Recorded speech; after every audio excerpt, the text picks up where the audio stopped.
22대 국회의원 선거는 이변이 많은 선거였습니다. 그 중에서 단연 두드러진 이변은 조국혁신당의 등장입니다. 진보 선명성을 기치로 앞세운 조국혁신당의 약진은 정말 놀라운 사건이었습니다. 그런데 끝이 아닙니다. 조국혁신당이 우리나라 보수의 본산인 서울 강남 지역에서 2위를 하였다는 사실입니다. 강남 사람들은 왜 민주당도 아닌 조국혁신당을 찍었을까요? 지속가능 인간학에서 강남 지역 조국 열풍의 충격적 사건에 대한 심리적 부검을 실시한 결과 5가지 핵심 이유를 발견하였습니다. 첫째, 도덕적 피장파장 의식입니다. 조국이 문제되었던 혐의는 주로 자녀의 입시 관련이었죠. 수시 입학의 허점을 이용하여 스펙을 조작하고 표창장을 위조하였습니다. 강남 맘들이 보기에 그 정도는 범죄가 되어서는 안 되는 사안이었죠. 그게 범죄라면 자신들도 모두 잡혀가야 한다고 생각했을지 모릅니다. 강남 맘들이 국내외를 막론하고 자녀의 스펙을 만들어내는 천재적인 기법은 학교 교사들은 물론 입학사 정관들도 혀를 내두르게 하곤 합니다. 강남 출신 아이들이 다른 지역 학교 출신에 비해 훨씬 두툼한 스펙의 생활기록부를 들고 대입에 도전할 수 있는 이유는 강남맘들의 역할이 결정적이었다는데 별 이견이 없을 것입니다. 둘째, 일종의 정치적 선민의식이죠. 명품 선호 현상과 비슷합니다. 강남 거주자들은 평균 학력이 다른 어느 지역보다 높습니다. 당연히 정치적 선택도 평범 이상의 선택을 한다는 인상을 주고 싶어 하죠. 가난한 사람들이 거주하는 지역에서 기본소득 몇 푼 준다고 표심이 흔들리는 모습을 속으로 경멸할지도 모릅니다. 이들이 원하는 이미지는 니들이 강남공화국의 정치 수준을 알아 라고 할 정도로 특별하고도 고차원 방정식과 같은 고도의 정치적 선택을 한다는 느낌을 주는 것일 겁니다. 이런 의외의 정치적 선택은 호남인들이나 광주 시민들이 애용하는 방식이었죠. 호남인들이 지역색을 떠나 영남 후보인 노무현, 문재인, 이재명을 받아들인 것도 따지고 보면 지역주의라는 후진적 정치 행태를 넘어 이념과 민주주의라는 기준으로 후보를 선택한다는 평판을 받고 싶었기 때문일 것입니다.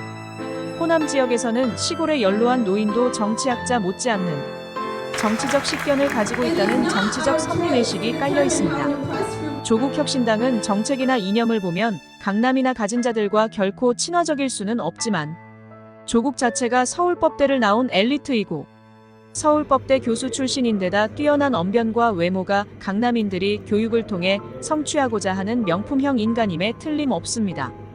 아직은 소수정당이니까 강남의 기반을 흔들 정도의 정치적 파이를 갖는 것도 아니기 때문에 정치적 명품을 하나쯤 갖고 싶어하는 강남인들이 선택을 주저할 이유는 별로 없었을 것입니다. 셋째, 강남의 인구 구성입니다. 조국혁신당에 가장 반감을 갖는 세대는 20대, 30대입니다. 특히 20대가 지지율이 낮죠. 그런데 강남은 부동산 가격이 높아 이들의 구성 비율이 현저히 낮습니다. 더구나 강남은 상대적으로 영남 출신이 많습니다. 70년대 산업화가 부산, 포항, 울산 등 영남 지역을 중심으로 진행되다 보니 강남 개발과 맞물려 영남인들이 더 많이 진입하게 되었기 때문입니다. 부산 출신의 조국에 대한 반감이 상대적으로 낮았을 수 있습니다. 이러한 인구 구성상 반조국혁신당 여론이 확산될 기반이 약합니다.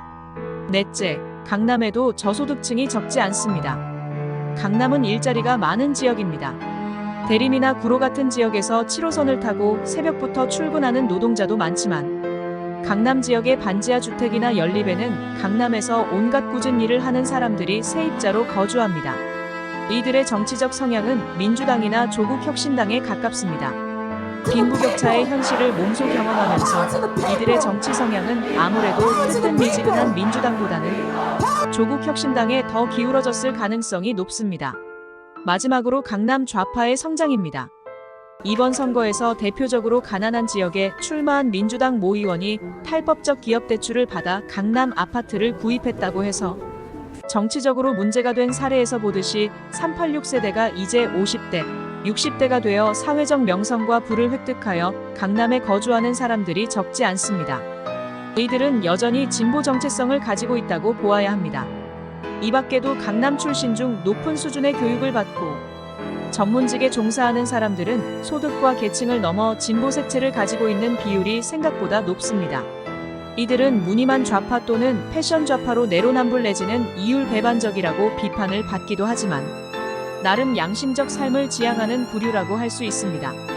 이들 중에는 민노당이나 정의당, 진보당을 지지하는 사람들도 적지 않은데 이번 선거에서는 조국혁신당이 진보 세력을 대변하는 분위기가 형성되다 보니까 이들은 대체로 조국혁신당을 지지하였을 것으로 추정할 수 있습니다. 그 외에도 여러 이유를 추정해 볼 수 있습니다. 의대 증원 문제에서 보듯 윤 정부가 의사 같은 기득권 보수의 지지로 당선되었지만 기득권을 침해하는 개혁을 추진하다 보니 정권과 보수의 일체감에 균열이 생긴 측면도 있을 것입니다. 그러나 이 모든 분석은 가설에 불과합니다. 유권자의 내면은 본인만이 아는 영역이기 때문입니다. 각 유권자의 내면, 즉 민심을 얻는 자가 천하를 얻게 될 것입니다.